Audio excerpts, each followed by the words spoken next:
زنا سے بھی زیادہ وہ ہے اپنے ہاتھوں سے اپنے اوپر غسل کو فرض کرنا.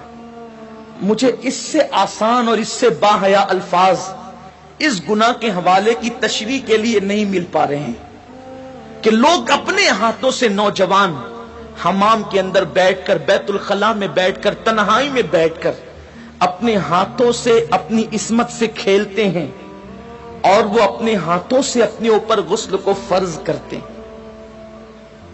یہ کیا ہے؟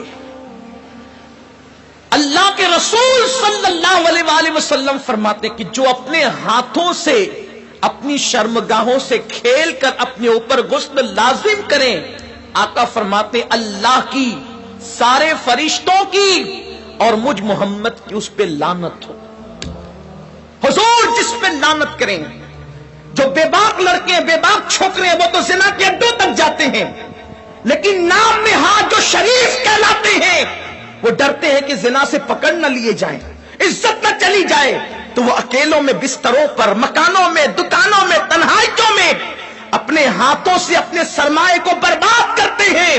میں اپنا دل کا درد اپنے ان بھائیوں تک پہنچانا چاہتا ہوں اور آپ کے توسط سے دنیا بھر میں میرے جو نوجوان اس فعل بد میں گرفتار ہیں جس پر رسول پاک نے لعنت کی، اللہ نے لعنت کی، حضور علیہ الصلوۃ والتسلیم کے غلاموں جو اپنے ہاتھوں سے اپنے اوپر غسل فرض کریں، قیامت کے دن ان کو زانیوں سے زیادہ سخت عذاب دیا جائے گا.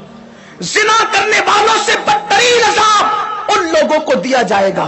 اور میرے آقا علیہ السلام فرماتے ہیں قیامت کے دن کچھ لوگ ایسے ہوں گے جن کے ہاتھ حاملہ ہوں گے، ہاتھوں پر حمل کے آثار ہوں گے. صحابہ نے عرض کی یا رسول اللہ، لوگوں کے، مردوں کے ہاتھ حاملہ ہوں گے. آقا فرماتے ہیں ہاں، جنہوں نے اپنے ہاتھوں سے اپنے اوپر غسل فرض کیا ہوگا. اشاروں کی زبان میں اس کا مفہوم عرض کر رہا ہوں. قیامت کے دن وہ اس حالت میں اٹھیں گے کہ ان کے ہاتھ حاملہ ہوں گے. اور یاد رکھنا ایسا کرنے والے ان کے چہروں پر پھٹکار برستی ہے، آنکھوں کے ارد گرد کالے کالے ہلکے پڑ جاتے ہیں، گڑے پڑ جاتے ہیں، آنکھیں اندر کو دھس جاتی ہے، زندہ رہ کر بھی انسان مردہ نظر آتا ہے. اور اگر 1 مہینے تک یہ فعل بد کر لیا ساری زندگی اس کی عادت پڑ جاتی ہے. ایک وقت تو وہ آتا ہے کہ انسان شادی کے قابل نہیں رہ جاتا. جب ماں باپ شادی کا پلان پیش کرتے ہیں، ادھر منہ چھپا رہا ہے، ادھر منہ چھپا رہا ہے، گویا کہ اپنی زندگی کو تباہ کر چکا ہے، برباد کر چکا ہے. سنی دعوت اسلامی کے اجتماع میں آنے والوں، وقت کے اختصار کو ملحوظ رکھتے ہوئے بس اتنا پیغام آپ کو دے دوں، اگر آج سے پہلے کسی نے اپنے ہاتھوں اپنے اوپر غسل فرض کر کے حضور کی لعنت مول لی ہے، اللہ اس کے رسول کی لعنت کا وہ شکار ہوا ہے، اللہ اکبر، تو وہ آج اس سنی اجتماع میں سچی توبہ کرے. اس لیے کہ توبہ انسان کی زندگی کو بدل دیتی ہے. یہ توبہ ہی ہے جس نے فضیل ابن عیاض کو اولیاء کا تاجدار بنایا. یہ توبہ ہی ہے جس نے بشر حافی کو بغداد کے میخانے سے نکال کر کعبے کا مجاور بنایا اور 2 لاکھ حدیثوں کا حافظ بنا دیا. یہ توبہ ہی ہے جو انسان کو بہت بلند مرتبے تک لے جاتی ہے. آج سچی توبہ کر لیں، اس لیے کہ توبہ کرو گے نجات پاؤ گے. ایک حدیث پاک کا خلاصہ اختصار سے اور اپنی گفتگو تمام کروں. جب بھی ایسے گناہ کرنے کو دل چاہے تو اس وقت اتنا سوچنا کہ اللہ دیکھ رہا ہے. اگر یہ سوچ کر کے گناہ چھوڑ دیا تو زندگی کامیاب ہے. میرے آقا علیہ السلام نے اس حدیث کو، عبداللہ ابن عمر کہتے ہیں میرا بچپنا تھا، کم و بیش 7 مرتبہ میں نے حضور سے یہ حدیث سنی ہے.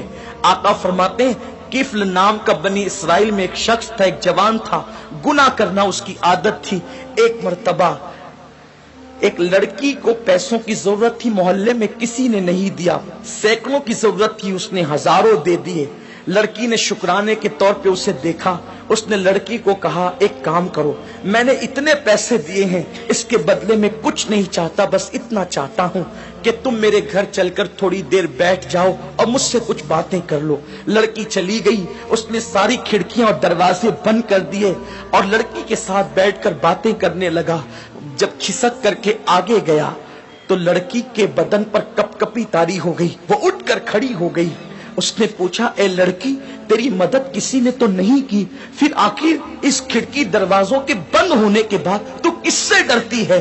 تو لڑکی نے جواب دیا کہ کوئی نہیں دیکھ رہا ہے، کفل تو نے 1000 بار ایسے کام کیے ہوں گے، لیکن آج سے پہلے میں نے ایسے کوئی کام نہیں کیا، مجھے ڈر لگتا ہے اگر قیامت میں میرا اللہ مجھ سے پوچھے گا تو نے یہ گناہ کیوں کیا، تو میں رب کی بارگاہ میں جواب دینے کی طاقت کہاں سے لاؤں گی؟ میں اللہ کو جواب نہیں دے سکتی، اس لیے میں ڈر رہی ہوں، وہ مجھے دیکھ رہا ہے۔ کفل نے کہا اگر وہ دیکھ رہا ہے تو تو یہاں سے چلی جا۔ لڑکی چلی گئی، ادھر لڑکی گھر سے باہر نکلی، ادھر موت کا فرشتہ گھر میں داخل ہوا، کفل کی روح نکالی۔ اللہ اکبر! یعنی اگر کفل گناہ سے نہ بچتا تو کس حالت میں اس کو موت آتی، ذرا سوچیں۔